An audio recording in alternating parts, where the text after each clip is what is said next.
Hello, everybody. Hello. Can you hear me? Let me know in the chat if you guys can hear me.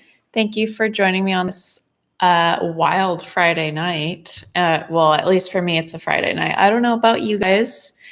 Looks like we have some people tuning in from the East Coast, from Chicago, San Diego, Canada, France, all over the place. Mexico, where it's 9 p.m. Let me know in the comments if you can hear me. Jakarta, Indonesia, the Philippines. You hear me well? Okay, good. Awesome. Well, you guys, we're here for day 3 of JR Art School. And I'm really excited about this class because I've obviously illustrated florals many times, but I haven't taught floral illustration in probably 5 years now. I used to teach this class in person a few years ago, and then I stopped teaching it and started only teaching watercolor, basically. But I love floral illustration. Floral illustration is basically how I started getting into art a bunch of years ago, many moons ago, when I was working at a financial planning office. It was how I would pass the time. I would doodle on my little notepad or random printer paper, etc. And so I got really enthralled with doodling and illustrating, especially with florals. And this is kind of an example of something similar that we're going to be illustrating tonight, maybe not as detailed and shadowed with all of the lines and details in the florals.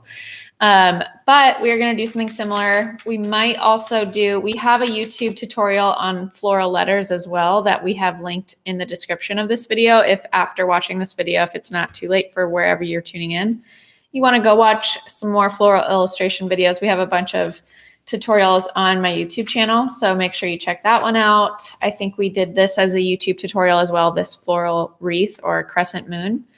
And this one's really basic and very easy. I know it doesn't look easy, but it's just patience. If you have patience, you can achieve a lot of really dense, detailed floral work similar to this, especially because I'm going to show you how to illustrate your flowers or your leaves or whatever from basic shapes.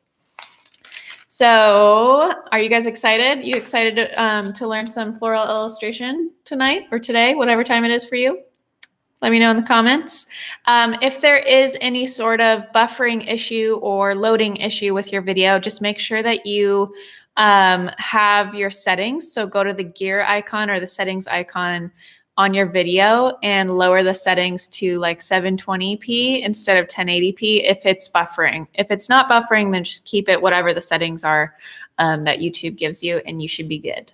All right, don't be intimidated. What's fun about a virtual art party is nobody watches or nobody's looking at your work. So it's just you and maybe family members if they're around. So no intimidation here. Take a deep breath.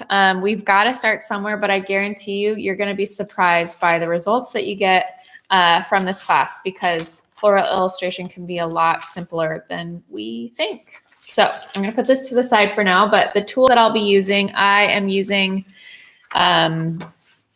patience is a virtue. Let's cultivate it by doing florals. Exactly. What a great way to cultivate patience through doing art. So that's fun. All right. So the paper I'm going to be using is the same paper that I use for calligraphy, which we did yesterday in JR Art School. We did a hand lettering and calligraphy class. So if you haven't watched that, there's a link to that in the description of this video as well, so you can watch the replay. But the paper I'm using is Borden & Riley layout bond paper. When you buy layout bond paper at an art supply or on Amazon or whatever art supply store or on Amazon, or somewhere on the description, because if it's just for dry mediums like pencil or charcoal or whatever, the paper is going to feather and bleed whenever it accepts any sort of water-based ink. So markers, calligraphy pens, inks, etc. are going to feather and bleed on papers that can't really hold or absorb water-based inks. So this paper is great for that. Printer paper can also work for this class. If you guys maybe don't have tons of art supplies on hand, I'm sure you have printer paper on hand or lined paper, etc. That will also work, even if it has lines. Obviously, we can just ignore the lines and move past it just for practice and progress. But this layout bond paper is semi-transparent. So like if I stick my pen underneath here, you can kind of see through it and see that, which is really helpful when we are illustrating florals, because we're going to have a sketch draft and then we're going to have a tracing draft with our pens. If you don't have transparent paper like tracing paper or this layout bond paper, that's totally fine. You're still going to learn a lot, but it is helpful to have something that you can kind of see through, because we're going to lay our sketch underneath our ink paper. So once we add ink with our pens, that's going to be on a separate sheet so that we don't have to be distracted by any lines from our sketch. And then also when we erase, it doesn't smear the ink everywhere. So if you guys are ready, let's kind of dive in. Let me know if you're ready or if you have questions about supplies before I move on. I am going to be I guess I didn't really talk about my pens, but this little highlighter situation here I have as kind of like a guide that I'm going to discuss in the beginning. So I used a Tombow marker for this. This is a brush pen by Tombow that I used, and it came in this neon marker paper. Is totally fine. And if you use a light pad, that's totally great too, because you can see through a light pad on printer paper or even watercolor paper. If you have watercolor paper and a light pad, that would work too. I am going to be illustrating with this Tombow, Tombow mono drawing pen, size 1. I normally use micron pens, and I love micron pens, but all of my microns, I just noticed like 10 minutes before this video, all of my micron pens were like dead and not really inking well. So, because I use them way too much. So I'm going to use this mono drawing pen by Tombow, which is an amazing pen. I love these pens. So, but honestly, if you have a ballpoint pen, it'll work. A marker, a Sharpie, even a Sharpie is just obviously going to have a fatter tip than a ballpoint pen or a fine line pen, like a monoline or a mono drawing pen or a micron pen. So use whatever tools you have on hand. These are the ones that I will be using, and I love to use micron pens. So if you have those too, obviously that will work. Does anybody have any questions about art supplies? I am going to be sketching with, I normally sketch with a 2B pencil, an HB pencil. The micron size that I normally use is this 005 one, or a 05 is great. It just depends on what I'm doing. So like this floral piece, for example, these tiny little stamen details in the center of the flower, I needed a really thin line for. And so I used probably the size, I don't remember exactly, but I'm assuming a smaller size or a thinner size like this 005. But then for the stems and the outlines of the flower, etc., I probably used a 05 or a 03 instead of a 005 because it's a bit thicker. So it kind of depends on what I'm illustrating. All right, so to come back up here, and if any questions are popping up in the chat, I'm going to do my best to look over and answer as I'm teaching and drawing for you guys. I might miss some, so if I do miss your question, just be a little patient and then maybe rephrase or re-say your question in the chat a little bit later so that I see it. And yeah, so what micron size? I just answered that, but 005 or 03 are my go-tos. All right, so what is floral illustration? Normally when people think that you're sitting down to draw or you're sketching or whatever, you're looking at a reference photo and you're basically starting with the contour. So the contour is the detailed sketch or outline of the actual figure that you're drawing. So in this case, it would be flowers, but that could be the human body. It could be a still life like fruits or whatever. And that's just not the case. Whenever you're sketching, whether it's a human body, a portrait, this ink jar, a fruit bowl, whatever you're illustrating, you always want to start with the actual basic shape first, and then add the details, add the contour later. So for example, when you look at a piece like this finished floral piece, you don't see what it started out as. And it started out as a bunch of circles. And so I'm going to teach you how to draw these basic florals with using circles. But first we're going to talk about the basic curves that you're going to add to circles in order to get these types of flowers. So if you've tuned into if you tuned into day 1 or day 2 of this JR Art School, then you know I talk a lot about C and S curves. I talk about C curves and S curves a lot in my books, Everyday Watercolor and Everyday Watercolor Flowers. It's how I draw. It's how I paint. I always think about C curves and S curves and basic shapes. And so same thing with floral illustration. Same thing with floral illustration. So the size recommendation for today's piece, I'm working on a 9x12 sheet of paper. So whatever you have on hand, if it's 8.5 by 11 or smaller even, that's totally fine. Anything will work really. So C and S curves are going to make up all of the florals, all of the leaves, every bit that you illustrate. And I bet you can draw a C. I also bet that you can draw or illustrate an S. And then along with that, I bet you can draw a circle. So you are definitely going to surprise yourself with the results from this class, because when we break it down and simplify everything, it's much easier to follow that shape or that curve and add the contour on top of that curve or that shape and feel less intimidated. So I'm going to remove this sheet, put this over here, and I'm actually going to turn my paper sideways because I like to kind of draw with my floral motifs like this. You'll see this piece, for example, it's kind of got a C curve shape to it. The overall piece does, and it's thicker in the middle and then kind of tapers off on the ends. And so I'm going to kind of, it'll look different because it's not going to be this exact piece, but it, will kind of follow that same overall shape.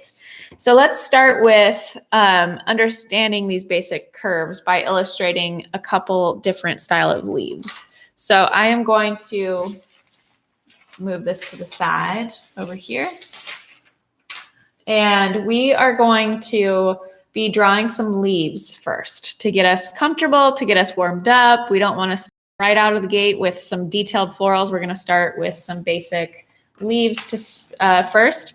And so what I want you to do is bust out whatever type of pen you're using. Again, it can be a ballpoint pen, nothing fancy here. I used to doodle all the time with ballpoint pens and come up with the most amazing floral pieces in my journal. So you can use whatever you have on hand.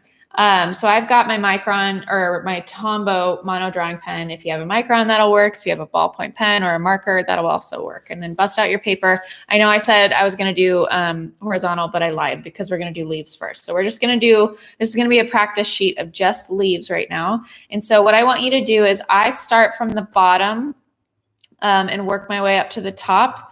Hi from upstairs. Oh, it's John. I was like, what? Who's upstairs in my house right now? So creepy. Okay. Obviously, it's my husband. So I am going to hold my pen on the side of where I want the C curve to be. So I'm going to be illustrating a C curve right here. I'm right-handed. So if you're left-handed, you might want to start all the way over here, and your C curves are going to be opposite of me. But we are going to pivot our elbow, pivot from our elbow and rest our forearm on the table. So I talk about this a lot too when I'm painting and I'm teaching watercolor. I talk about pivoting from your elbow and using your arm to guide your brush or using your arm to guide your pen, because that is going to help give you a really steady, sturdy line. So if you feel like your hands are shaky, maybe you had too much caffeine or you need to lay off the Coke or whatever it is, this little trick will give you a lot of stabilization. Is that the word? And I know it doesn't sound like it's mind-blowing or rocket science, but a lot of people, for some reason, decide they need to draw with their arm lifted or paint with their arm lifted. But just put your forearm on the table, and then you're going to be basically anchoring with your elbow. So your elbow isn't going to move, but your forearm and arm is going to. And so all I'm going to do is I'm going to start at the base of the stem, and I'm going to illustrate or draw a thin C curve. See my arm move to stabilize. So there's my C curve. Do you have to pivot it? I'm assuming you mean from your elbow. So yeah, so you would rest your elbow. Your elbow would be the only thing not moving, and then the rest of your forearm can move. All right, so here's my C curve. That is going to be the main stem of my first leaf. And then at the top of that leaf, I am going to pull out an S curve on both sides of this main vein of this leaf. So I'm going to start at the very top of the leaf. Hope you guys can see that. Top of the leaf, hugging the main stem for the curve in, and then curve out for one side of the leaf. So as you can see, it's an S curve because we got a little curve here, and then we curve down again. So an S curve is literally an S curve. But this first curve for the S is a bit smaller than this big S curve, or this big bottom curve. And then we're going to do the same thing on the other side. Pretty basic, right? And try to start and meet at the same spot. So then from here, if you want, you can thicken this little vein here with a C curve. Let's get this close to you guys. So as you can see, I have two S curves, the curve right here, and then the curve right here, and a C curve down the middle. And I just made it a little vein or spine down the middle of the leaf to add that detail. So then let's make this a little bit more complicated. So this is a very basic leaf right now. Let's make it a little bit more complicated, starting with the same curve. So we're going to start with a C curve. C curve. And then we're going to do two S curves again, but we're only going to go about halfway down. And then we're going to add on a C curve on both sides. So I'm going to start with an S curve on the right side that comes only about halfway down as far as I went for here. So about half as far. And don't touch the main C curve. And then same thing for this side, match where I stop right there. And then I'm going to come around the very base of this bottom curve here, not touching it, but I'm going to add a C curve and meet the main stem like that.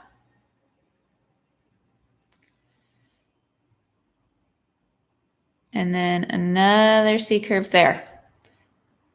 So this would be considered a peony leaf. We're just going to add a little, fast forward. So then we're giving our little leaf some little divots, kind of like a peony leaf.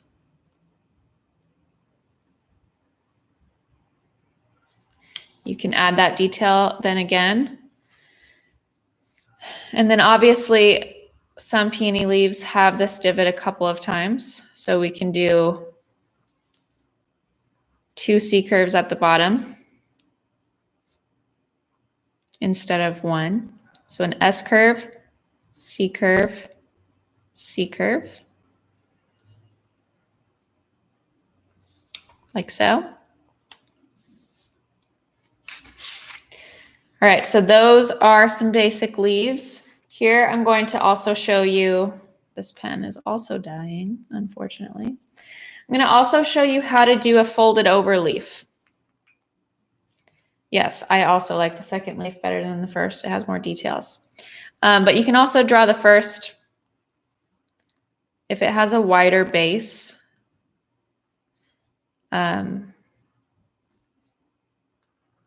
It looks a bit more like a leaf. All right. So next up, I want to show you a folded over leaf. I'm going to use my pencil. Hopefully it shows up well enough for you guys, but it's just going to flow easier. This pen is kind of drying out. All right. So for a folded over leaf, I'm going to illustrate it really quick and then describe what I do. So I'm going to start with an S curve instead of a C curve. So all of the stems so far for our, the stems to the veins of our leaves so far have been C curves, and then the outsides have been S curves. For the stem of this leaf or the vein of this leaf, I'm going to do an S curve instead. And then from here, I'm going to add an S curve on top, like so. And show that there is a side poking out here. So I'm going to grab this S curve and curve into it here. But then this line, so this side of the leaf would be going and hidden behind this front side here, and it would poke out here. So what it looks like when you draw it with a pen, and we don't have this kind of guide right here, you can have your S curve. That is your stem and vein situation. And then we're going to add an S curve for the folded up part. Sexy S curve leaf, thank you. And then we have this poking here. Remember, this goes behind that front fold and out the other side and meets where this would meet. And then we can pull up some vein details. We can go all the way if we want. I'm going to darken this little stem situation.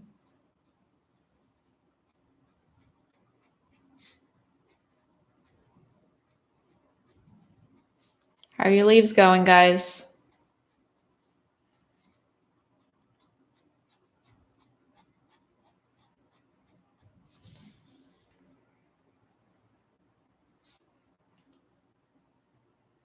Thanks. Oh, you're so welcome. Best folded leaf I've ever drawn. Thanks so much. You're very, very welcome. Told you you'd surprise yourself. All right, this shading's getting a little weird, but I would normally probably just drag all of it up like I did here.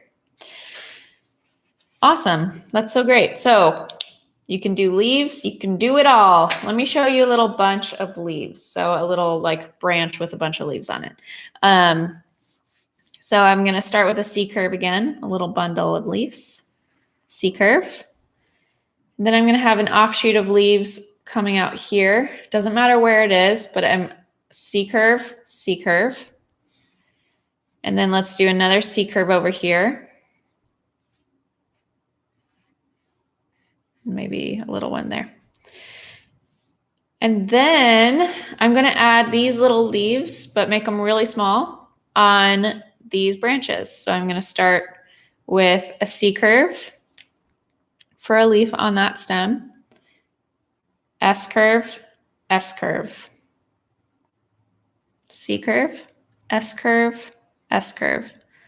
So we're going to continue practicing these leaves, but try and speed it up a little bit. So try and just get used to that motion so your muscle memory kind of takes over.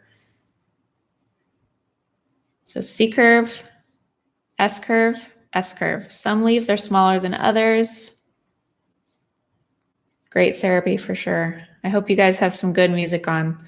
The first day that I did these live videos, I tried to have my Spotify up and playing music, but it slowed the video down. So I can't, unfortunately, listen to music while I'm teaching you guys, but I would be some peaceful piano music.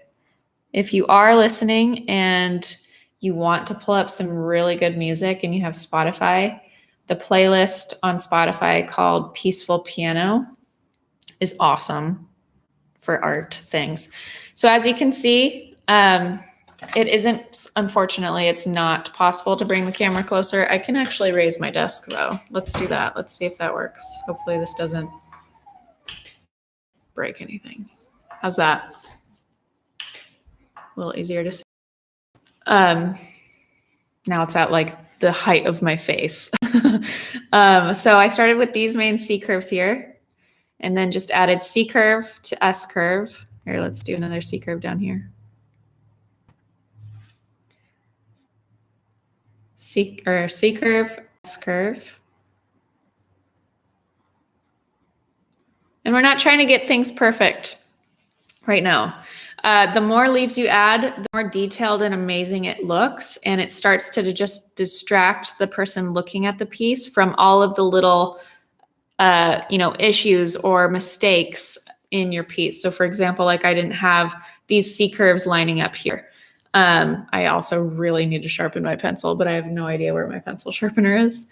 So don't worry about, those little mistakes or nuances that maybe look like mistakes to you, because the more detail or the more leaves that you add, the less you'll be able to notice that. So just keep adding these leaves. And then if it's still bothering you, you can always go back and fix it, unless it's something you can't fix because you were doing pen. Off topic, but I want a video all about your rings. Would love. I can post about that on Instagram. Maybe tomorrow or something. I do get asked a lot where I get my rings from. All right, so there's one basic bundle of leaves. Let's do another one. So this one is slightly different. And these kind of bits right here, I like to use in really detailed pieces like this wreath right here. You can see I have these stems of leaves throughout the entire wreath. And so they're great filler. They're great for filigree. And so practicing this over and over again is a really great idea. I used to also illustrate these things all the time when I was a wedding stationery designer, because people wanted monograms or little bits of leaves, etc. And I would illustrate a little bundle of leaves like this all the time, and like it was going out of style. But another version or different twist on a bundle of leaves like this is starting again with a C curve. So let's go C curve. I'm going to darken the main stem really quick. So I'm just going back over it. Some artists prefer going up and some artists prefer pulling down. So it's totally what feels comfortable for you. Try both. So try when you're illustrating a really long C curve or S curve, try out going up once and then try coming the other time and just see what feels comfortable for you, because some people prefer it vice versa. This is my first art class ever. Thank you so much. I'm following along and my leaves look much better now than before. That's so awesome, Faith. Thank you so much for joining.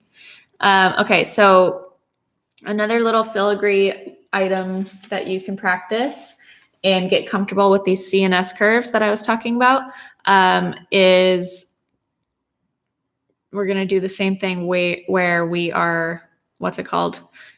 Adding these secondary branches, which are just C curves. So make sure you're hovering over the main stem first and then bringing it out. And then from here, we aren't doing any S curves for this one. All we're doing is adding in little baby C curves and adding in a little ball. C curve, ball. This is like some silver dollar eucalyptus berry sprig. I don't think they're berries, but if you know anything about eucalyptus, they have kind of like this berry stuff combined with the leaves. And it kind of looks like that, or maybe it's just berries. So this is also a really awesome way to add in filler to those detailed wreaths or floral pieces. What was the buffering setting you suggested? Just lower it. So go to your settings icon, the gear, and lower it to like 720p. See if that works. And then if it's still buffering, lower it to 480p.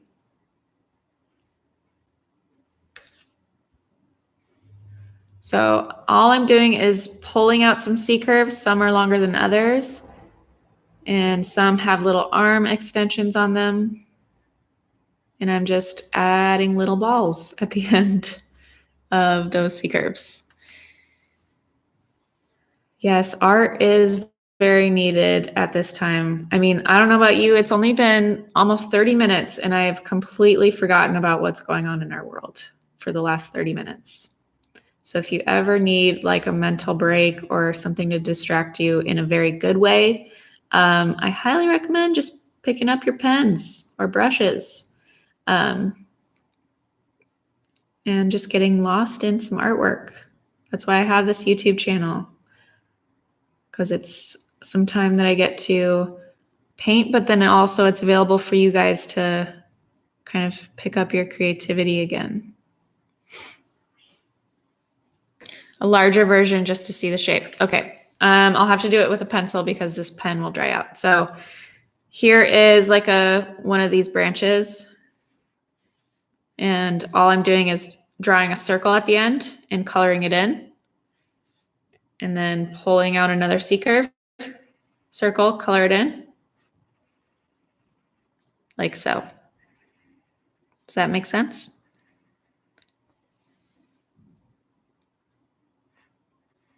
So it's really just some short C curves pulled out of a bigger C curve with circles. Super basic, but it adds a lot of great detail, like to this piece. Where is it? I did it with this piece, which is all crumpled up, but you can see some of those little berries or spriggies here as a little filler. And it's just a different texture than these. This big floral is a dahlia. And it's just a different texture. I also have, yeah, I wish I could bring the camera closer, but it's on a tripod. I'll keep raising my desk though. Let's see how far I can go. Woo, is that better, guys? Is it focusing? There we go. Okay. Yeah, and you guys can also zoom in if you're on your phone or something, you can zoom in. So if it's not close enough, you can always zoom in. So obviously I can keep adding these little berry details on this sprig, and the more fun it looks, the more detailed it looks, obviously. If it's buffering for you, try lowering the setting that you're viewing it in. So go to the gear icon. It's not buffering for me. I'm viewing it on my computer, and it's working just fine. So go to your gear icon and lower the video quality setting to 720p or 480p. Okay, I need to stand up now because now this is like above my mouth. My table is like almost to my eyeballs. All right, so I'm standing. Let's try and draw so you can see without my hand blocking. And John says, scrolling back in the video about 10 to 20 seconds helps it catch up too. So if you're still getting the buffering, just scroll back so you're not watching it right at exactly when I'm teaching it, but you're just 10 to 20 seconds behind. Okay, so those are a couple different, it's a great mental picture. Those are a couple different filigree items that you can do in a big floral piece like this, or like this piece, or this. We used very similar leaves. The first bunch of leaves that I drew was similar to this one. And then same with this one with eucalyptus berries. So we practiced our leaves. We practiced a folding leaf. We practiced our bunches of leaves. Now it's time to practice some flowers, and then we're going to combine it all for a full motif. So what I want you guys to think about when it comes to flowers is the basic shape of a flower. So bud. So if there's the bud of the flower are my hands, and then the stem is right here. The bud starts as a ball. So the basic shape of a ball is a circle in two-dimensional viewing. So if it's three-dimensional, then it's a sphere. But for this, it's a circle or a ball shape. And then as a flower grows and starts to open up, the petals start to peel back kind of like you would be peeling an orange. So for visually speaking, if you're trying to draw a floral from memory or just from your imagination, just think about the petals connecting to the base of that ball. So all of your petals would be still connected at the base of that ball that's sitting right in between your petals. And so if you're viewing a flower from the side, and let's say it's a peony flower, you're viewing it from the side, it would be a cone shape. So see the shape that my hands are making right now? It's a V shape or a cone shape. And so we have a ball sitting in the middle here, and the petals on the outside of that ball are making a V shape or a cone shape. And so the more we start to tilt that flower up, I can't really go any further with my hands, but the more we start to tilt that flower up, the more we see the opening, of that. So let me draw that, go over and over that circle multiple times. You'll start to see the circle form for you. So here is how most flowers start. They start as a bud. Some of them are ovals, some of them are circles. For example, a peony is pretty much a perfect circle or ball focus. So obviously we have, for our bud, we have a circle, and we can start with our circle. Let's pull out that circle that I just drew here. And whoop. To grab petals out of this circle, all we're going to do is pull out some C curves. And you can place these C curves anywhere. Some can be shorter than others, and they're overlapping. But this is the view of a peony bud, straight on. Obviously with no contour detail. This is just basic shapes and curves, C curves. So we started with a circle and we added some C curves. So the bud, or the basic shape of a bud for a peony, is going to be a circle. And then we're just adding C curves in there for our petal details. If you're wanting to illustrate a flower on its side, here, let's pull this up for reference. On its side, it's going to be a cone or a bowl shape. So again, if you're, U shape or this cone shape, bowl shape, whatever you want to call it, is looking wonky, if you just go back and forth over it multiple times, you'll finally start to see a smooth U shape or bowl form. So our ball, so the original flower shape, the bud, is sitting in there. But then we have it's our side-facing flower. And so then we have our C curve here for a petal, and maybe a C curve here for a middle petal, and a C curve here. And there we have a very basic floral illustration of a side-facing flower. But we can go back in and add the details of these petals. So we can add the contour by going in and pulling out some tears in the petals.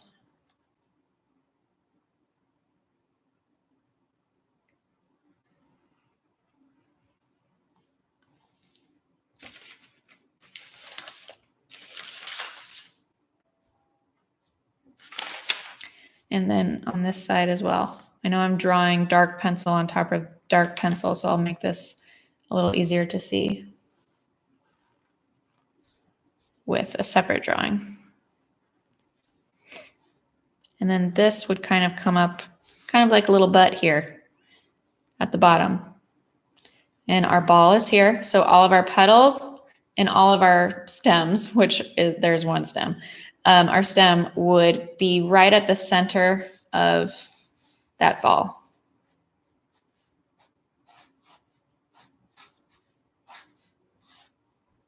S curve, S curve.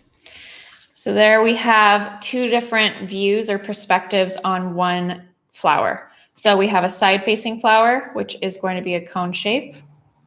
So we're following that basic cone shape. It helps if you actually draw that cone shape. It helps if you actually draw that circle. So the reason why I use transparent paper, like layout bond paper or tracing paper, is so that I can then go back over my sketch of my basic shapes and add the contour details in with the pen. So I'll go in here. So for example, this circle flower, this bud right here, I don't want the outline of the flower to just be a basic circle. So I want to give it kind of a little bit of contour. So I'm going to pull this out a little bit for an S curve, and then a C curve, or an S curve again, actually. I'm going to outline that again, make it a little bit darker. So this is the base of one petal, and it's got this kind of divot in the bottom.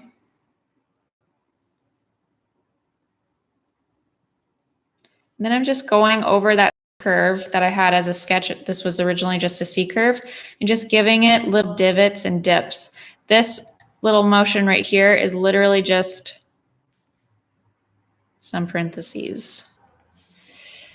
So it's 2 S curves combined. S curve, S curve. And then back in, back dip down. So those are your little contour details. So again, I'm going to S curve for another petal.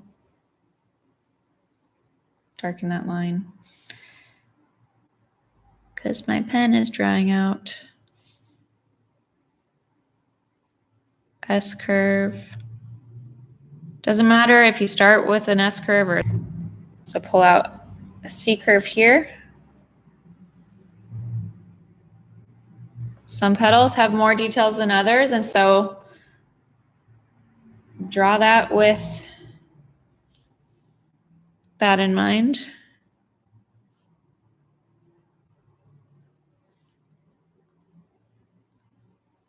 But since I have that guide underneath, all I'm so, then you can go back in and shade with diagonal lines if you want.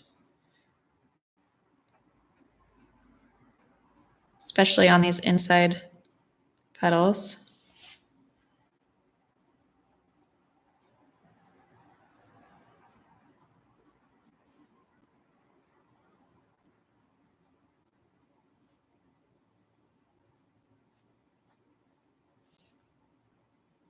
Just doing some very basic shading, nothing complicated.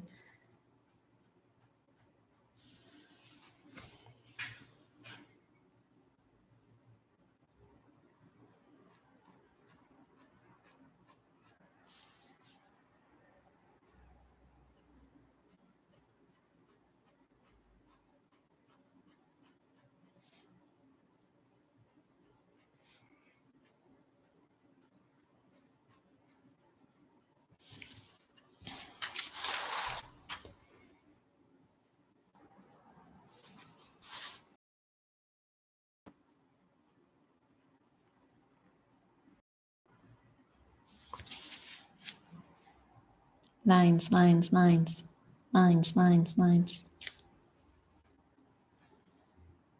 Waiting till 4 a.m. was really worth it. 4 a.m., oh my gosh. I'm glad I'm making it worth it though. I haven't stayed up that late in a dog's age. Actually, that's not true. I had a baby a year ago. Boom. Very basic peony bud. Then we can, this is our center. So we can pull out and start drawing some peony leaves. So I've got a C curve here for a stem. I'm going to thicken it actually.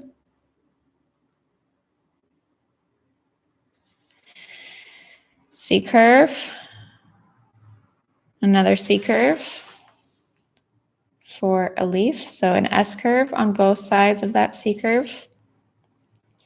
And then a C curve at the bottom. And then a little boop.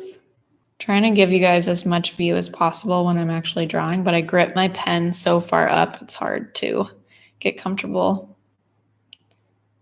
further back.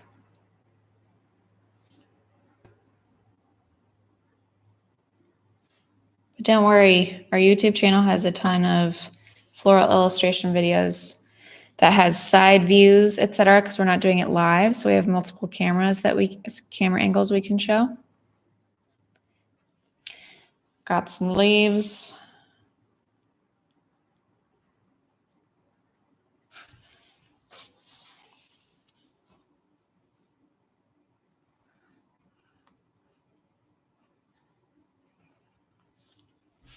S curve, C curve. So there's our little bud. So what I'm going to do now is I'm going to show you a really fun way to do these florals, even simpler. So I wanted to start it off hard for you. But this is a really fun trick for florals. All right, so let's start with our stem of our flower. C curve, right? At the top of that C curve, I want you to draw an oval. and stop right at the base here. When you come to the base of that oval, don't lift your pen up or your pencil. Just draw out another oval and meet at the base. Then come over here, another oval. See what I'm doing? Another oval here, maybe. Another oval here. And then let's do another flower that's maybe a little bit more folded out. C curve, and then we can add our.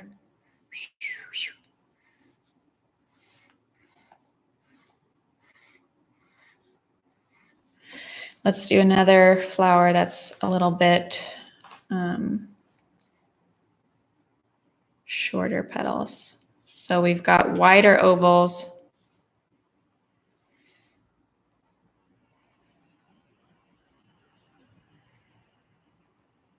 For our flower here. These are our guides, so let's tear this off. I'll let you guys look at this for a second before I move on because I was kind of doing that fast. But these ovals are our petal guides. So all you're doing is C curve for your stem, oval loop down, meet at the same base, oval loop down over here, meet at the same base, oval loop down over here, and then maybe add 2 more. If they're shorter petals, then those petals are going to be in the front, then these ones would be poking behind. So now that I've got my guides, I can put this underneath my tracing paper. If you don't have tracing paper or transparent paper, you can just illustrate with ink on top of your sketch guides, and you'll still get the gist of what I'm doing. So from here, I've got this petal here. This seems like an outer edge petal or like an outside petal, so I want to see the full petal. This one is probably poking in. Actually, let's do it this way so you can see what I'm talking about. So this is going to be an outside petal, so I'm going to erase this guide here. And so this is a petal that is behind this one. And let's have this one in front, in the middle. And this one over here. And this one can go behind that.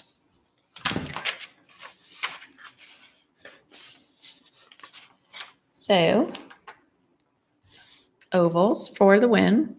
Here we have the base of the flower. So we have a stem coming out here where our C curve is. I'm just going to make it a little bit thicker so I know where that's going. Parchment paper works if you don't have tracing paper. There you go. New tricks. And then I'm going to add. And then we have this petal in the middle that is in front of all the others.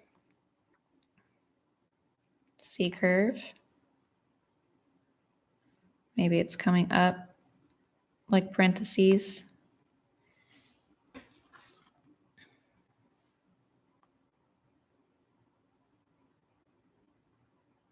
And we have a little edge here.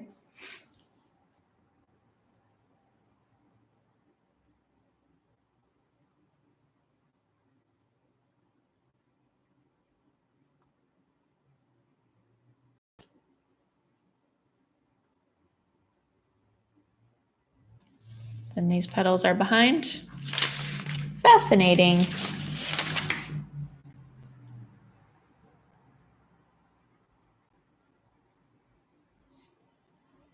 Sometimes I decide to just kind of go with the flow and I don't always follow my guides exactly, but sometimes I do.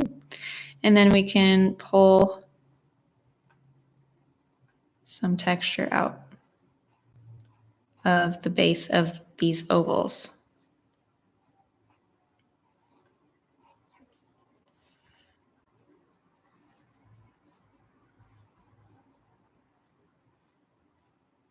So same thing with these details that I'm adding to the base. you want the details to basically be the same curves as the outside edges of the petal. So if I'm on this side of the petal, so this would be the middle of the petal. If I'm on this side with these details, I want to curve in because the edge of this side of the petal is curving in. So both sides of these details are going to curve with the side of the petal. I hope that made sense. Do you have a flower leaf ratio that you use to size your leaves? The size should vary, but how do you keep from making them too big or too small? That's a good question. I kind of, I guess, like to make them about 3/4. It really just depends on the type of flower that I'm drawing. But I like to make most of my leaves about 3/4 the size of the petals, the main petals, unless it's like a bud or something. But yeah, it really just depends. And then we can pull out details on the top too by following those same curves.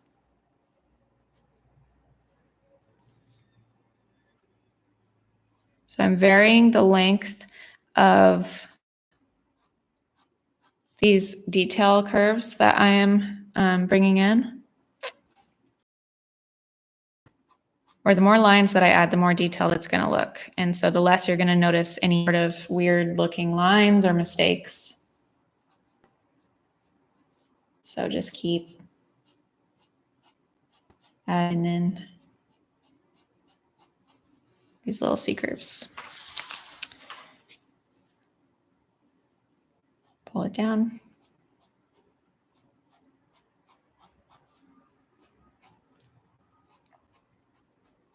Sometimes it's nice when you have a pen that's kind of drying out. You might need to scrub back. Fatima, you might need to scroll back a little bit so you're not watching live. You're watching like 10 or 20 seconds behind. It could be your internet, because for me and for John and for a lot of our viewers, it's working just fine. So just try and scroll back or whatever, so you're not watching it completely live. You're just a few seconds behind if you're not already doing that. But then also we'll have a replay.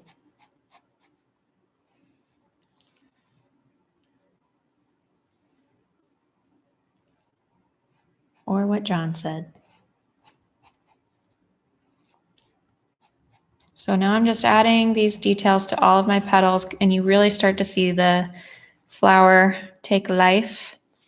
So these petals that are behind in the back row, we want to really push them back. So they're going to be darker.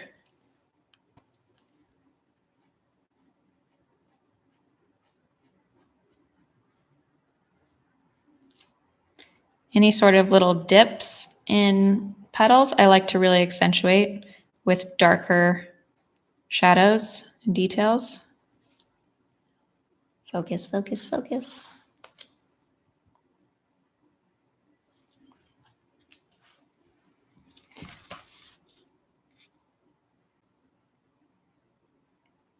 Having some trouble focusing, but that's what the details look like.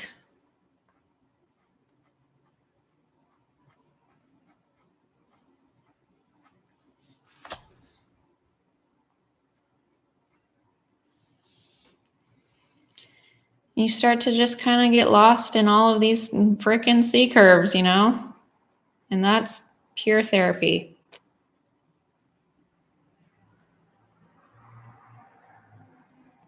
So like I said, these petals that I'm on to now are in the back.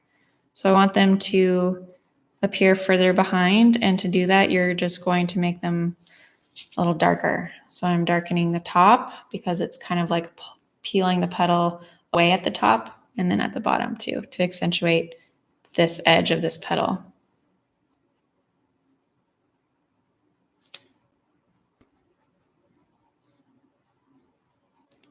And it's just C curves over and over for those details. I don't want to smear.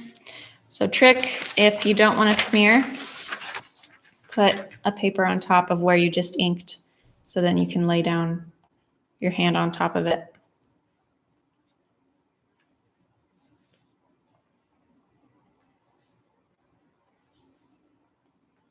So glad you guys are enjoying. Can't wait to see what you guys come up with from this lesson on Instagram.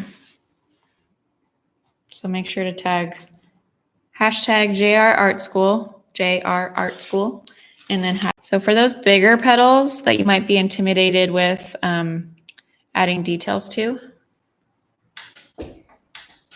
you just have to start. If you don't have Instagram, that's okay. Maybe post it on my Facebook if you have Facebook. You just got to start, and then the more you add details, the more it's going to take shape and look better and better.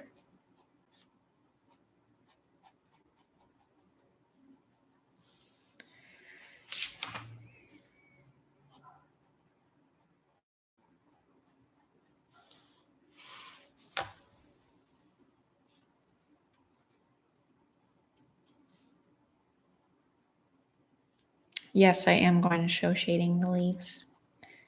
So as you can tell, shading takes a long time. So you do have to have patience to draw like this.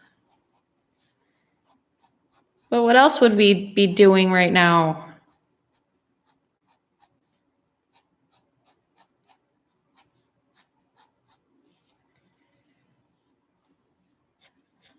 Any sort of tracing paper will work just fine for floral illustration. Tracing paper, marker paper works good too.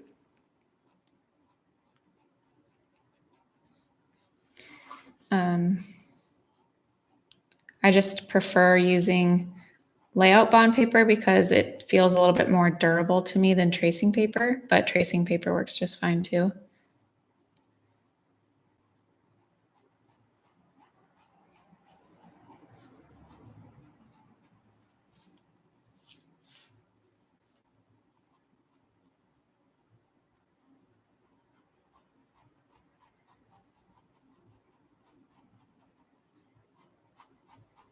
So you don't want to shade in every single bit of the flower. You want to leave some white space because obviously you need to think about how light is hitting the shape or the form.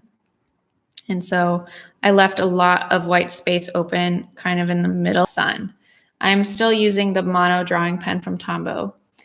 Thanks, Nancy. That's very sweet. So just kind of keep in mind how light hits shape. So if you're, if you got a circle and the sun is shining, boop, boop, boop, boop, boop, boop, boop, boop, boop, boop. That was obnoxious. With our petals, if we're following these curves, so curve here, where the stem would be, and then curve around here.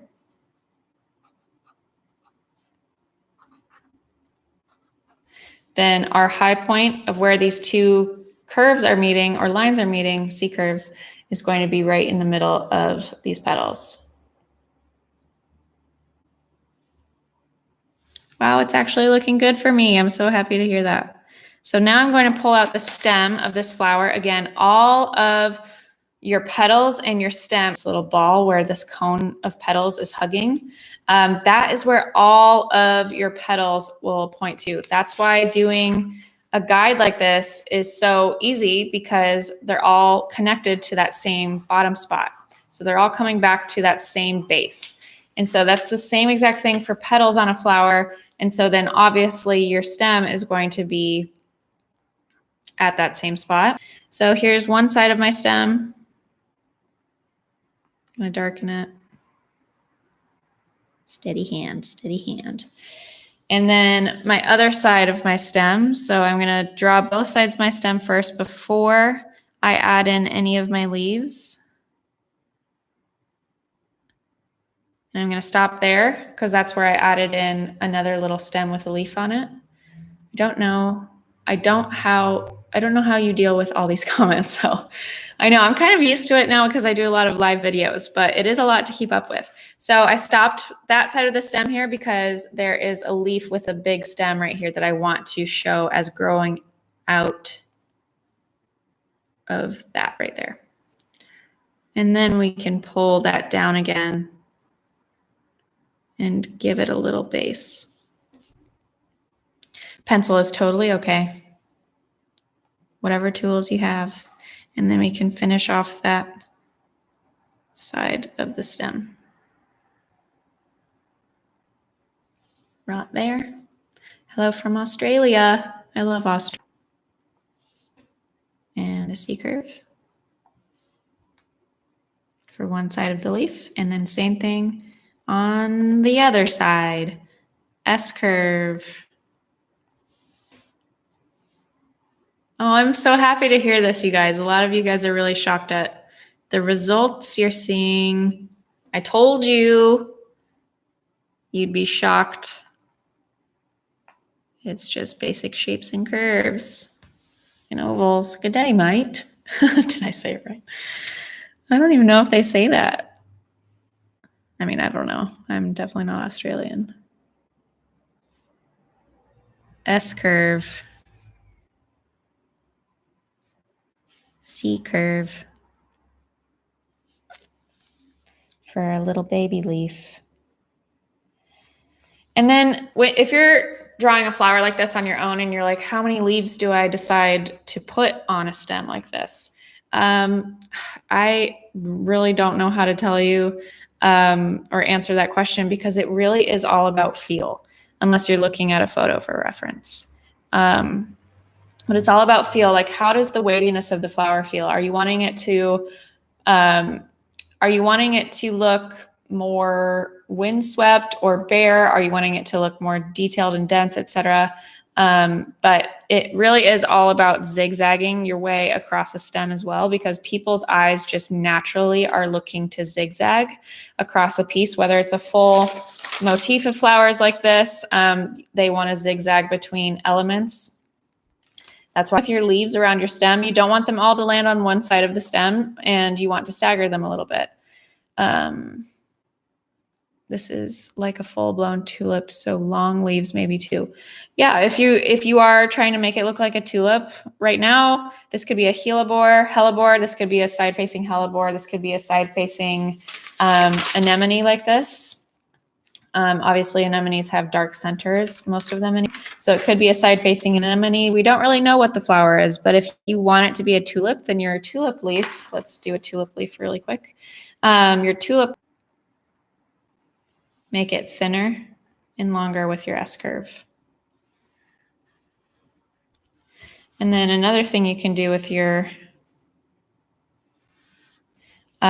tulip leaves is you can, I'm drawing in pencil right now, so it'll work. But you can come up and down, and this would then be your stem. So if we are drawing that,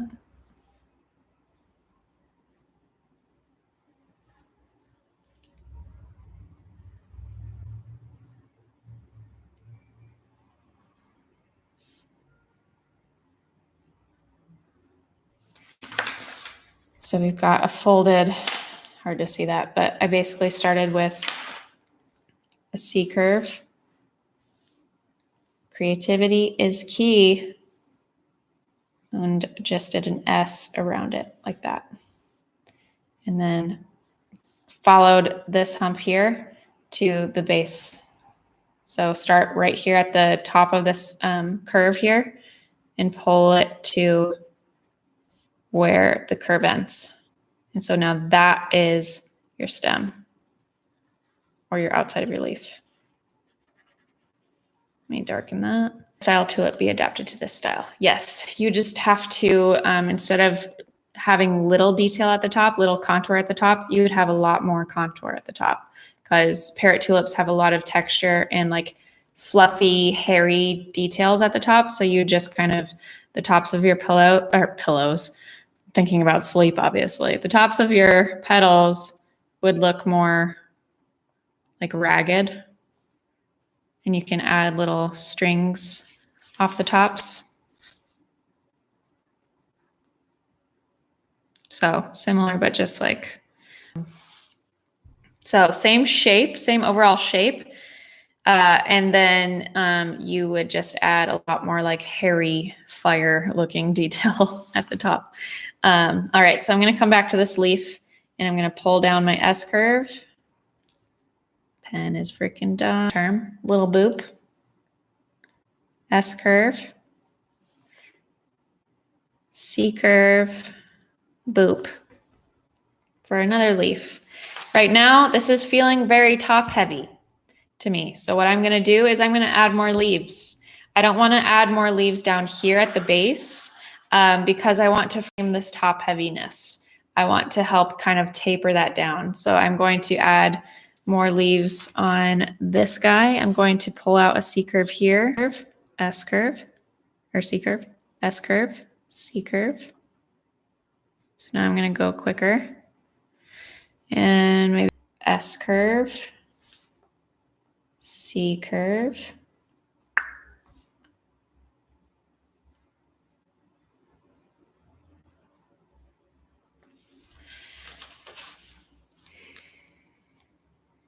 Let's see.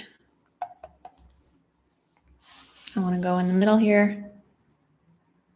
C curve, S curve, C curve.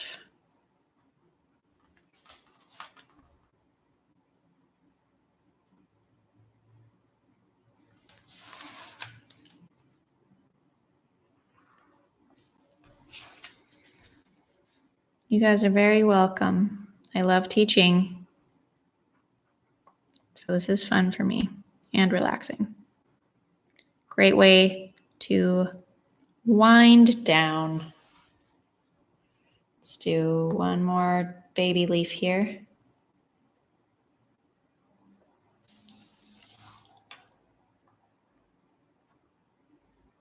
How's our flower looking, guys? How's your flower looking? Let me know in the comments. So that feels, but we can fix that. We can do the same style of shading for our leaves by adding more detail. We're going to just, again, whatever curve is on the side of the stem that you're on or the vein that you're on for the leaf, that is the direction the curve should go for the veins. Or you can just do straight lines. I'm actually going to do that. All I would do would be like it. All I would do would be to like it. Oh, thank you. Some people are just trolls. How much practice do you recommend? As much as you can feasibly manage. I used to doodle nonstop at my day job when I didn't have my business. I was just doodling all the time because I was bored. And it was just really helpful for me to develop that muscle memory. So if you're wanting to really get good quickly and develop that muscle memory quickly, then I recommend drawing every single day if you can, and spending at least 15 minutes a day of doodling and just having fun with it. And it'll really help you develop that muscle memory. So I'm going to draw a big leaf down here so you can see how I'm shading the leaf. So I'm just pulling from the outside of the leaf and pulling down to the stem or the vein. And then same thing over here. So I'm creating V's with my lines, and they're kind of slightly curved V's. So again, same thing with just an S curve leaf. Thanks for joining. So they're slightly curved. They're not straight lines. They're just barely curved. Like that. And same as petals, yes. So a lot of these leaves, the belly of the leaf is up, pushed up. And so I'm pulling the shading, the line from the outside in so that it kind of tapers off as I get closer to the middle of the leaf. So it looks like the light is hitting the middle of the leaf.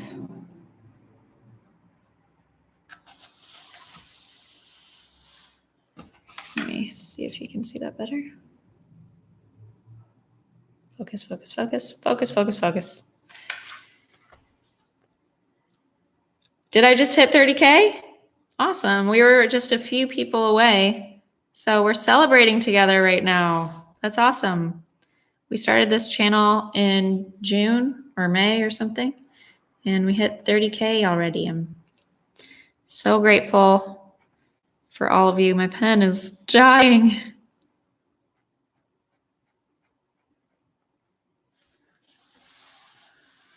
Thanks. I'm glad you like my teaching style. I honestly just teach the way I learn, which wasn't really taught in school. And so I didn't do super well in school growing up. But the way I learn is super, super visual. And obviously with doing something creative, you think visual automatically. But even people who are art teachers, they teach very analog or analytically. And the way I like to teach, or the way I like to learn, is by actually understanding the theory behind why you draw something a certain way or shade something a certain way.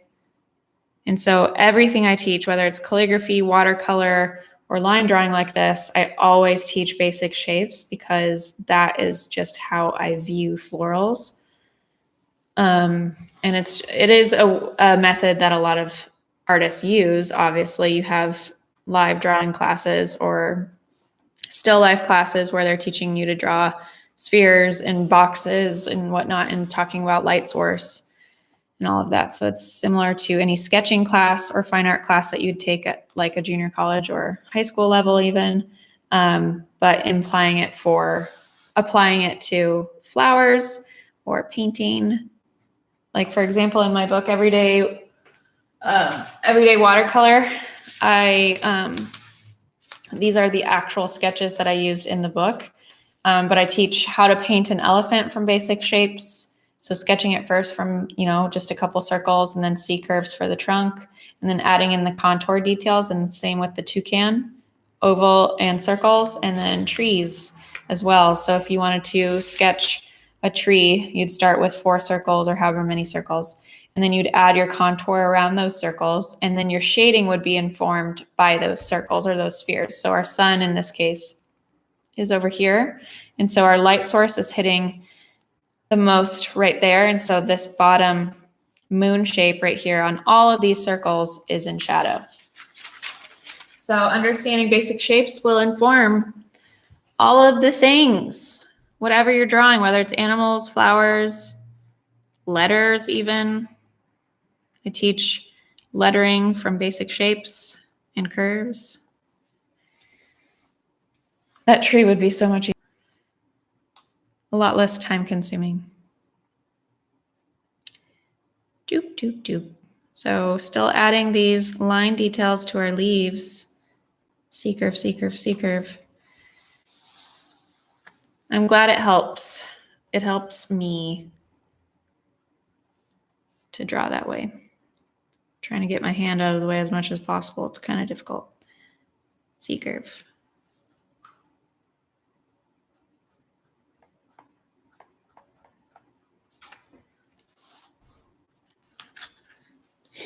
Just a couple more.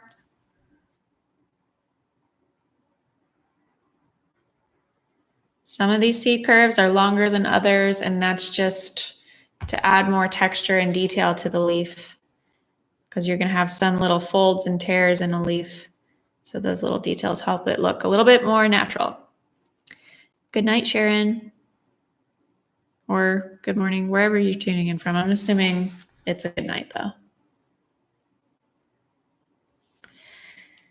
Okay. Can you demo the twisted leaf again? Yes. So let's do, I'm going to sketch it on here so you can see it without the guides underneath, on top, whatever, you get the point. But I'm going to, whoops. I'm going to start with a C curve. And then I have an S that is basically going to come out and then back out on the other side. So there's an S around that leaf or around that stem. And this curve right here, the middle of this curve, this threshold right here, I'm going to snag it, grab it, and bring it down to that point right there. So now this is the outside of my leaf. And then instead of having this come in so soon, I'm going to make it thicker. We're going like this. So now that is the vein of distracting you underneath. Let's start at the top here. Get the pen working. Start at the top, curve down. Let's darken that since my pen is dying. And then we have our folded up side of the leaf and the other side poking out.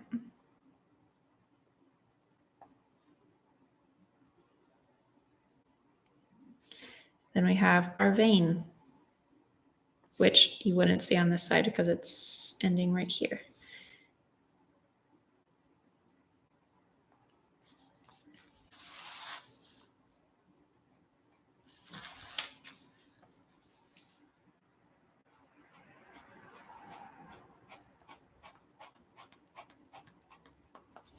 Leaf, folded leaf. Did I do another demonstration? Let's see. Oh, and then, yeah, you can do another C curve, S curve,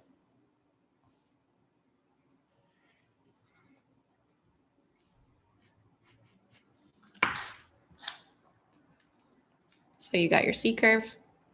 This will be saved on my channel, yes. C curve, S curve, and then you have another S curve, but it curves in right there and meets the base. So then you would grab the curve of that top of this S and bring it back down here. So just like what I did over here, but a little bit shorter. And then this would be the underside of the leaf flipped up. Like so. Hope that made sense.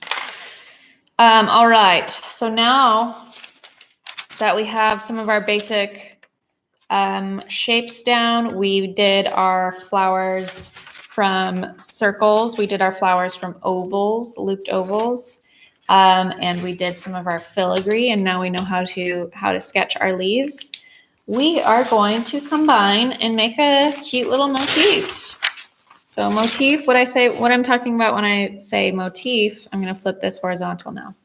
What I say when I'm talking about motif is a full floral piece like this. So again, when we were illustrating where did it go? The florals with ovals like this, that's exactly how I started these flowers. So obviously you can see the center of the flower. On these flowers, you cannot see the center of the flower. But if I wanted to see the center of the flower, I would start with, that's distracting. I would start with a circle. And this is where my ovals would loop out. Obviously, this looks very kindergarten-y or basic, but that is going to be my guide. Sounds basic, but it is. So, wish I had a sharpener for my pencil. Let's see, I have a sharp brown pencil. Let's just use that. All right, so I'm going to start with laying down my 3 biggest flowers. So I like to start, like, for example, with this piece, I like to have just my main big florals down first. And that is going to kind of tell me where the rest of my stuff is going to go, like my buds and my leaves, and if I add any filigree like berries.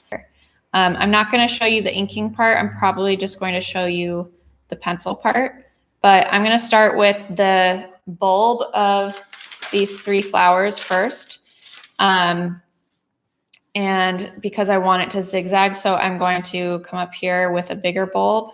So again, if you can't get a perfect circle on the first try, just lightly going over that circle multiple times and you'll start to see the darkened line pull out that perfect circle. And then we're going to do an oval for this one down here instead of a circle side. So it's going to be pointing up this way. These are more head on or straight on flower. And so from here, I can, pull out my guides with my ovals. So here's my first oval. And let's say I want this petal to, this next petal to maybe fold over. So it's going to be maybe shorter and leaning on its side. And this next one is maybe going to be folded up. So we're only seeing the top half of the oval. So it's an oval on its side like this. And then we have a petal over here. I'm just making sure all of my petals are pointing back to the center of the flower. So I'm going to leave that there, and then I'm going to add my contour on top of it so you can really see the petals come out. But now let's go to our next flower, or your website even, or whatever it is people are looking at. People's eyes naturally want to go in a zigzag. You can get on tracing paper. It's the layout bond. Petal. Actually, yeah, let's do that. And then a petal here.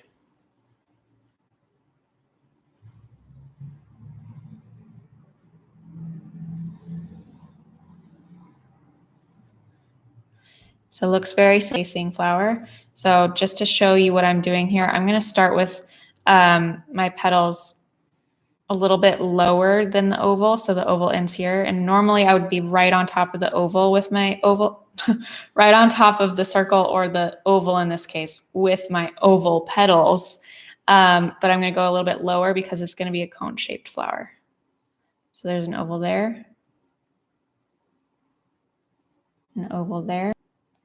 So the more you practice this, the more you're going to start to see these shapes, and it's going to come naturally to you. This might not seem natural to you right now, and you might be like, okay, great, I can copy what the teacher does, but I don't think I can do that on my own, and that's perfectly okay. So if you're like Flux Imagery said, I'm still trying to get my S and C curve together, LOL, that is completely fine. It might take you some time, but these, I just want you to be aware, are just ovals around circly. Too dark on top of what I have, but this is a bowl right here. So we have our U shape, and then it's a circle opening up here.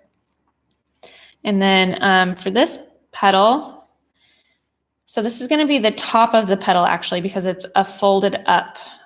So we're seeing the bottom side of the petal right now. So I'm just going to add that side coming up. So then this petal is going behind this here. You can do C curve to an S curve to the stamen or the bulb of the flower. Follow that. C curve to an S curve, S curve.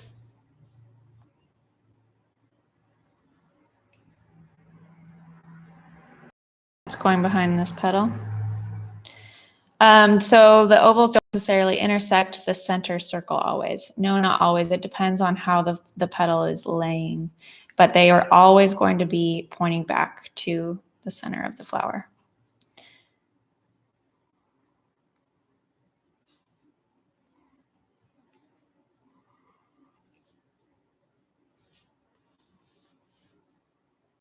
And then I might add a petal over here because it's looking a little heavy on this side.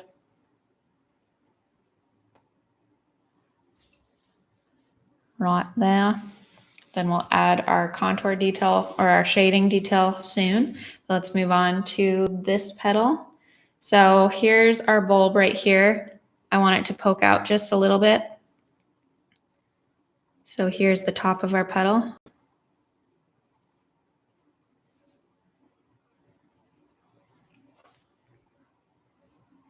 Petal here.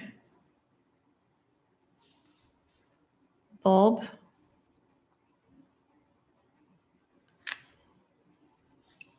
And petal.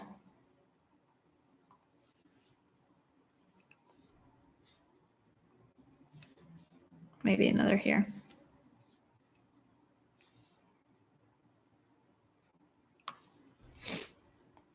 like so. And then we've got this flower. So let's see where we want petals overlapping other petals. I think I want to send this petal behind this one and this petal in front of this one. And this one would overlap it because it's also folded forward. So I'm going to have this as my top petal. And then it would have the rest coming in there.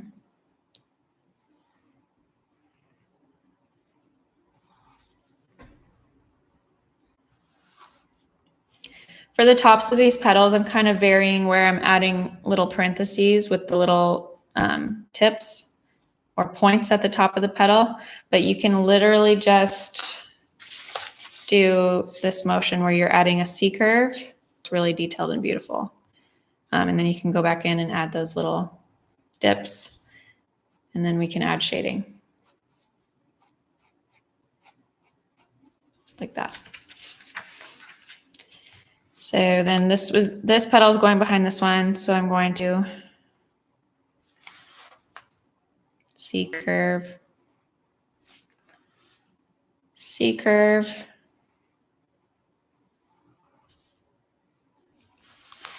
And now add dimension to this, add detail to this. So your shading lines are going to go the same direction as the outer edges. So whatever side you're more close to, you're going to go in that same direction. So I'm going to be close to this side. I'm going to curve in for all of my details until I get to the middle. And then I'm going to switch directions with my curve. Same thing for these, or not cross hatching, but just hatching on top of my longer lines.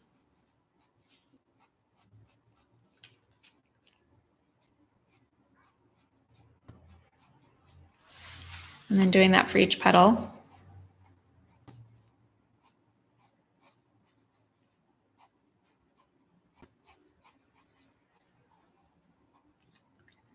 I'm going to darken this.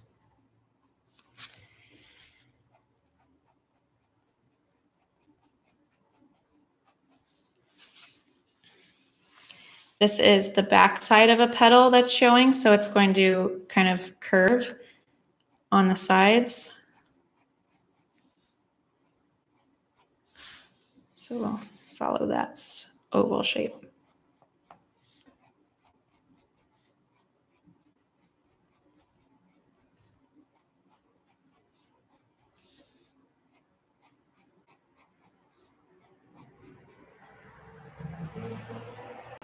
Going kind of quick so we can get to the end of this. It's time consuming, but it is very doable if you practice these basic shapes. You just have to have patience. The more patience you have, the more detailed and beautiful it starts to look. Really shade near the base of each petal, near the bulb. And then for the actual stamen, you can draw these little C curves. You can also make them really hunched over C curves and come in and then go right below that where that S curve is and pull out another C curve. So come in like a Q-tip and then bring a C curve out of that. That's like a folded over stamen.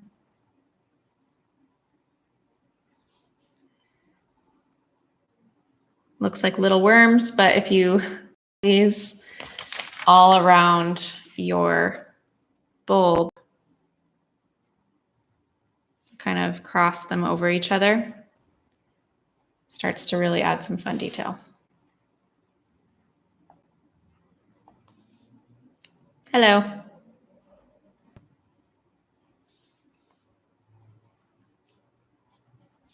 As you can see, I did it a lot for this piece around the center. I'm not going to add all of those because I want to finish this piece and my pencil is getting low. I don't have my sharpener. So I am not going to shade all of these petals, but I'm just going to do some light shading so you can see and you can finish in your details on your piece.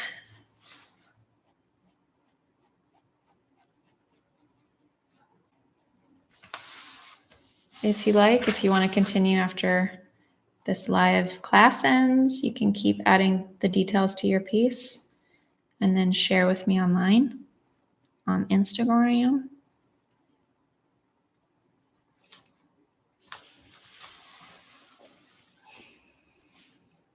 I'm so glad they're looking better for you.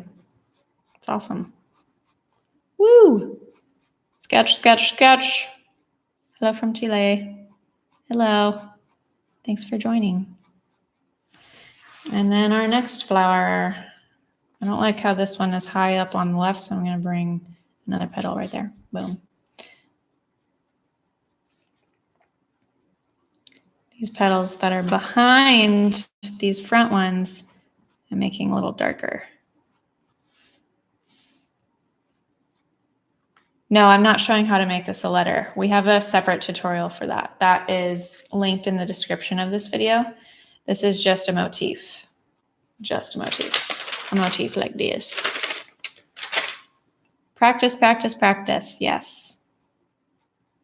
All right, so now it's time to start adding in our stems and our leaves. And the more we add, the more detailed and beautiful it becomes. All right, so I'm going to follow this. I like how this flower is kind of creating this arch right here. I'm going to follow that so that stem is going behind those petals. Here. And bring a C curve here. You have to be bold with it. So you're just going to see me start to lay down C curves and S curves for where I'm posting in leaves and berries and whatnot. So you have to, I want you to be really adventurous and just lay down some, really gain the confidence to do this stuff on your own. But I'm overall creating a zigzag with every composition that I do, whether it's a painting or it's a floral illustration like this. I am always thinking about zigzagging people's eyes. So we're a high point and low point, and we have a higher point or a curve right here in the middle. So we're going high to low to high again to low again. So for here, I've got my high C curve. This is going to be some leaves probably, and maybe some filigree down here. And then my lowest point is going to be curving the opposite direction. So I can add in an S curve and C curve for leaf. S curve, C curve, and maybe an offshoot leaf here that's thinner and smaller, going behind it. And here too. Just feels right. So then we've got a stem there. We want a stem leading up to this flower, so I'm going to pull one in here. And I need to frame this flower so it's not just kind of off on its own, floating in space. So let's bring in a leaf, S curve, C curve.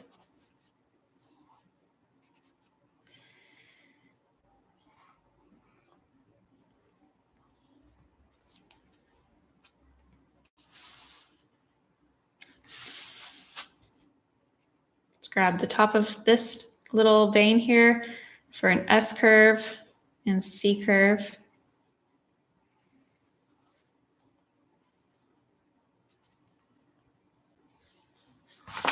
And then here.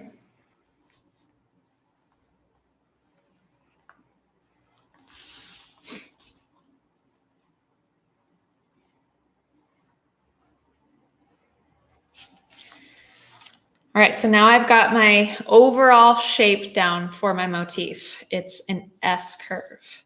And now I just need to start going crazy with the details. So I'm going to go in and add in these stems that go behind here. and just show that there's other stuff going on behind these big flowers. And then I'm gonna have leaves pulling up here.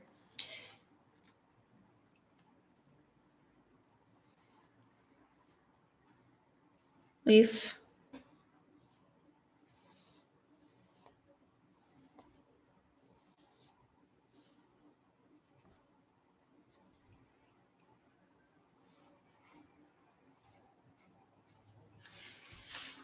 And let's do some cute little berries.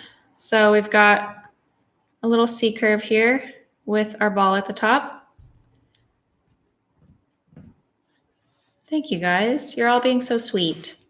No trolls yet tonight. The past two classes, we've had a couple trolls. So far, I don't think we've had any trolls. So that's a win.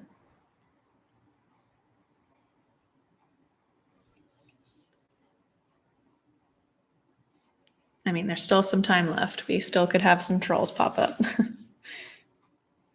So be on guard. So remember what we did earlier with our little berries. We're just adding little C curves to our main C curve, and I'm just adding a little ball at the top.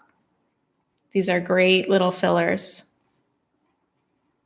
to fill in. And then they're also just some nice texture that contrasts against these big petals and like leaves that take up a lot of space. Trolls like haters or people making annoying comments is what a troll is.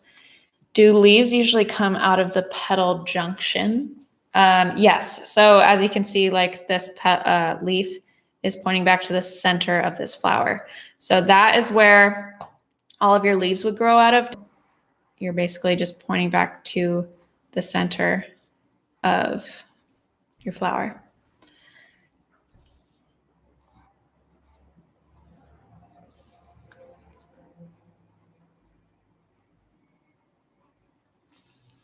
I like the berries. I know, aren't they a nice, like, different contrast to look at? It's nice. Nice texture. So this is pointing back here too. So I want you to imagine like going up to and plucking a bunch of flowers and berries and then just kind of holding them tightly by their stems right here. And then they would kind of all just pour out of your hand naturally. If you had a huge bundle of flowers and berries, they'd kind of just naturally fall away from where you're holding them. So the center, so they would all point back to that center point. I don't know if you can see this. They would all point back to that center point, but you'd have some curving this way, some curving that way, etc. That's kind of what I'm doing with each individual flower. I'm having leaves and berries pointing back to that center point where I would be maybe grouping the flowers together. So I'm going to have this little berry section pulling out of the center here. So C curve, berry, C curve, berry, C curve, berry.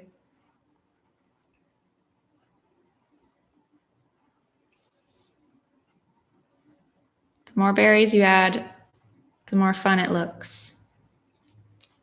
A lot of people didn't know what a troll was, I guess.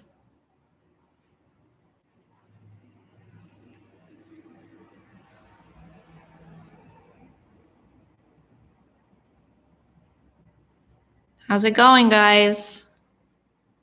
Some of you, I'm assuming, are just watching. Some of you are practicing with me. I know a big piece like this can seem intimidating, but it's all about patience, and you will develop that muscle memory over time. Just remember, I've been doodling flowers for years and years and years. So I'm used to these shapes. This is what I would do in high school. I would doodle all over my notebooks and I wasn't really paying attention in school. I was just doodling to pass the time, and I would doodle a lot.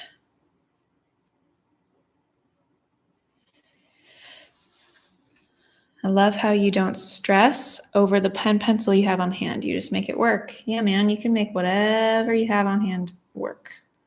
Obviously, something like a Sharpie will be much thicker with your lines, but you can make that work too.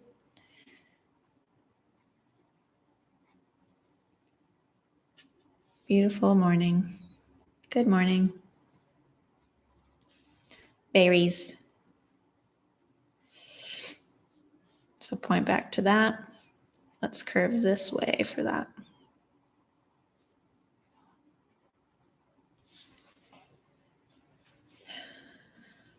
You can take a break whenever you want to.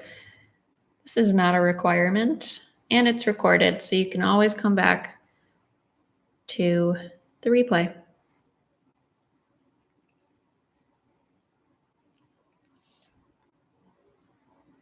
Yes, the berries really help frame the flowers. So that's why patience is so important, because a lot of people give up after just putting down one flower and they say, I can't see it. I don't see it. It doesn't look good. And they move on. When if you add those berries, it really starts to bring it to life, or the frame it with the leaves, etc. Every little detail that you add starts to make it, just elevate it and bring it to life. My berries need work. No worries, man. It's all about muscle memory. I can't believe mine looks decent. Shading leaves are my problem, apparently. Takes practice, like everything. So you wouldn't, expect to go to the gym and have never worked out a day in your life and have a non-six-pack stomach and go to the gym once and expect to walk out with a six-pack. So it's the same thing as, I know that was such a basic metaphor, but it's the same thing with anything that you're learning. You can't expect to come out with the most beautiful flower or floral piece from the get-go. I think I just said get-go.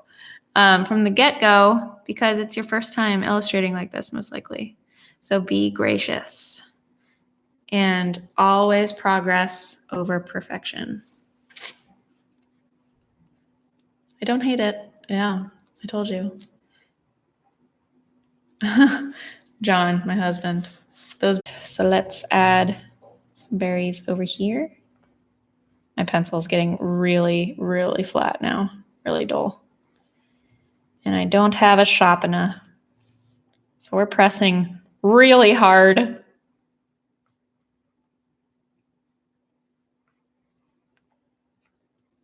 How does an artist not have a sharpener on hand? I don't know. I never get to sketch anymore. In here, I just don't know where it is.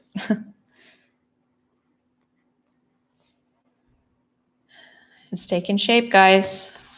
Let's bring this out. Boom. C-curve. Ball. C-curve. Ball.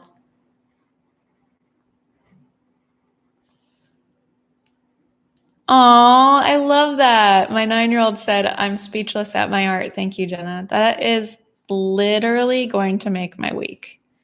When a younger person is like, creativity and art is clicking for them, that makes my heart soar. I love hearing that. Tell your son or daughter or whatever that I'm so proud of them and I hope they keep practicing. And to everyone listening to me, but even while I'm teaching and having to verbalize what I'm doing and how to instruct you guys on how to do a piece like this, I'm having to think, obviously, and combine words with what I'm doing on the paper and multitask a little bit. But even while I'm doing that, it's still like calming that brain chatter or that noise that we have in our minds that just constantly bombards us throughout the day, whether it's, oh, you have to do the dishes or the laundry is piling up or you forgot to send that email or did you hear the latest thing on the news about coronavirus or whatever it is. That noise starts to really pile up in our minds and it's hard to really come back to ourselves and have a moment of peace and calm. And so drawing like this or painting or whatever is very therapeutic. It also helps to turn off that brain chatter. And it's a great thing to do, like what I'm doing right now. I don't know what time zone you live in, but it's a great thing for me to do at nighttime because it helps to just kind of calm everything down. And you actually do enter science, and you can see a bunch of research and data around this too. But when you are doing something creative with your hands, you actually enter into the same state or same what's called the flow state obviously relaxing. And so why not have your meditation practice be therapeutic and creative? Relaxing on a Friday night. I usually speed through drawing and want to get painting right away. This is making me try new things and be patient. I love that. So let's have some berries poking behind here. So as you can see, I've got all my berries over here. I'm just going to start tapering them down here and a little up here, and then we're basically done with this piece. No hyperlapse video here. This is all live, people. This is how long it takes. This is how slow the process is. We're so used to being rushed and wanting to see things sped up or do things sped up. And so it's good to slow it down every once in a while. All right, so back to our S shape. Let's bring up. I want some berries going this way. Ball. So this stem of berries is going to overlap these leaves. And I decide that based on no decision-making process whatsoever. I just lay it down. I'm just following curves and shapes. So I know I want to lead people up this way, but I might lead them over here first and then up.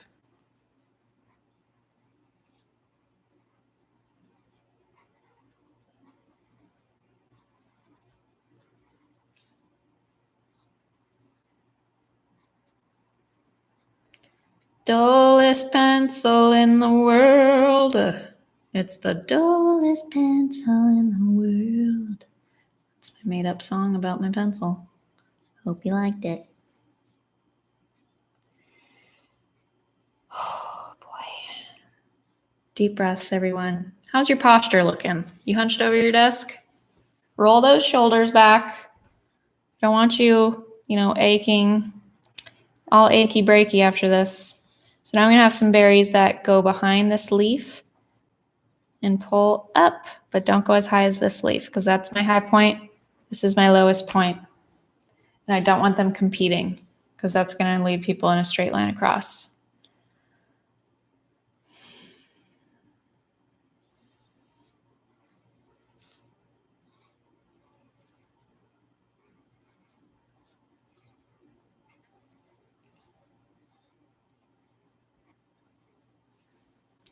Glad you love it. Ooh, pine bows. I don't even know what that is. That sounds fancy. Is that the red stuff? I do know a lot of different flowers, but I'm not like an encyclopedia of the flowers. I basically know what's been available to me in Southern California. We didn't have a lot of, weather, seasonal type things going on. No pine. You write songs. What do you recommend for drawing supplies? So I mentioned this using are linked in the description of this video. So I would go hop on that description and check it out. Oh, the branches. I'm gonna have to Google it. Don't know what it is. Berries, berries, berries on berries. Okay, it's starting to take shape, but I feel like I want something down here. So, S. Let's do one long one here.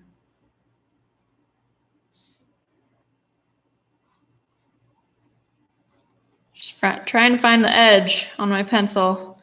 It's like literally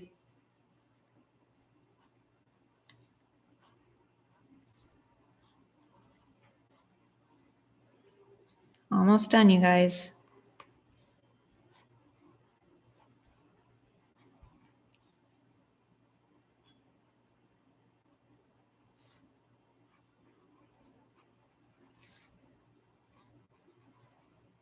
Boom, boom, boom. And you know what I want? I want this S curve going up here. It's just what I want to fill out this space here. So I'm going to go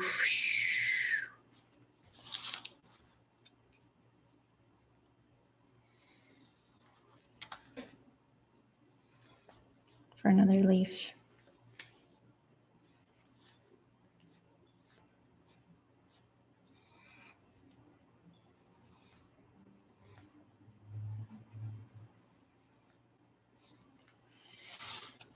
Boom. So then this is the point in the motif where I look at everything and I see how well it's balancing for me. Add any little stem details going behind berries or leaves.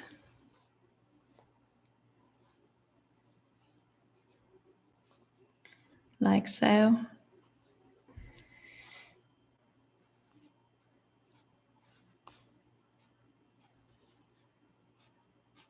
More stems, stems, stems.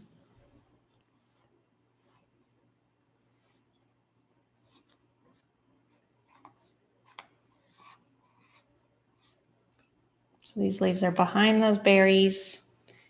And then up here.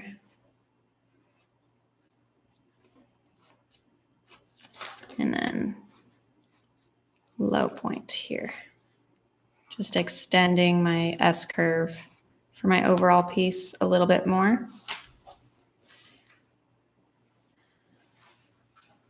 You use your hands a lot or all your artwork. How do you rest? I'm actually recovering from tendonitis and I try to do stretches and rest. Have you been through this? Yes. I used to have carpal tunnel, or I probably still have it. I'm just, doing things to prevent it. I take a lot of collagen.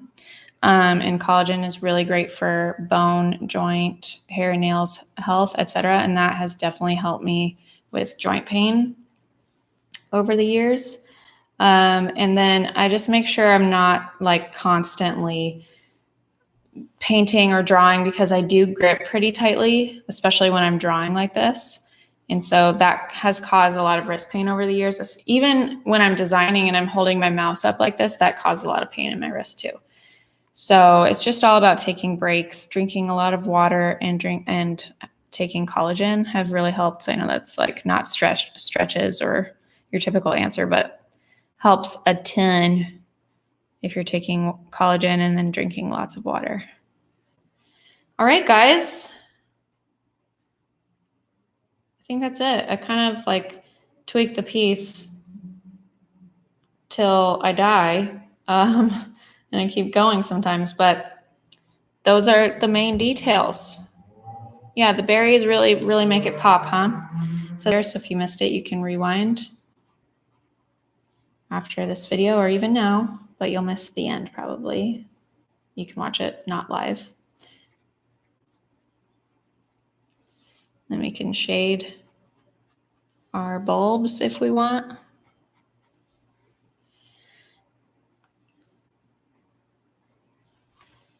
A pretty bouquet of wedding flowers or whatever. I'd love to see it in color. Yeah, me too. Definitely not doing that again though. But maybe you can do it in color. You do it in color, Barbara. All right, you guys, this was super fun, super fun. Does anybody have questions on what I just finished before I go? I would love to answer any questions. And then tomorrow is, go and color the piece. That would be lovely. And then I want to see what you come up with on Instagram. So make sure to tag #JR Art School and then tag me at Jenna Rainey. Then also tomorrow's class is on color theory. So I'm going to be doing a color theory watercolor class at 12 p.m. Like this, and talk about why you choose specific colors and where they land and how they correspond and relate to each other on a full piece. So it's going to help you really boost your confidence with watercolor or any medium of when you're using colors, because color should really guide all of your focus and all of your next steps when you're painting. So hope you guys enjoyed this. If there's any questions, let me know. Otherwise, just hiccuped. otherwise, I'm going to sign off for the evening. And so I have a tutorial that's not live, not a live art class like the color theory one is going to be at 12 Pacific time, but at 3 Pacific time, 3 p.m. Pacific time, we have a how-to watercolor tutorial on painting a galaxy. Do I have that piece close by me, actually? I'm going to go grab it so you can see a sneak peek. Haven't shown it anywhere yet. 1 second. Oh, boy. Being published at 3 p.m. is this guy. So we're going to be painting this at 3 p.m., not live. This is a tutorial that we already filmed that will be posting at 3 p.m. Pacific time. It's going to be color theory, and color is my absolute favorite thing to talk about. It's my favorite thing to teach. And so get really excited, because even more so than talking about shapes, I love talking about color even more. So let's see if I missed any questions. Great lesson. Thanks again. You're so welcome. On my desk. Oh, thanks, John. Found it. Can't wait for next class. Don't miss tomorrow's class, you guys. It's probably my favorite thing to teach. I already just said that, but I love teaching color theory. So make sure you're there. And if you're in a different time zone and can't make it, there will obviously be a replay, just like these last 3 videos. If you missed the first 2 live virtual classes, we have them linked in the description of this video. So go check out the description linked below, and you'll see the other 2 live art classes that I did. I did a watercolor basics class the first day, and then yesterday was a hand lettering class. So check those out. Post your work on Instagram. I want to go see it and chat with you on Instagram or Facebook. And I'll see you guys tomorrow at 12 p.m. Pacific. Oh, so much excitement. I can't wait either. See you guys tomorrow.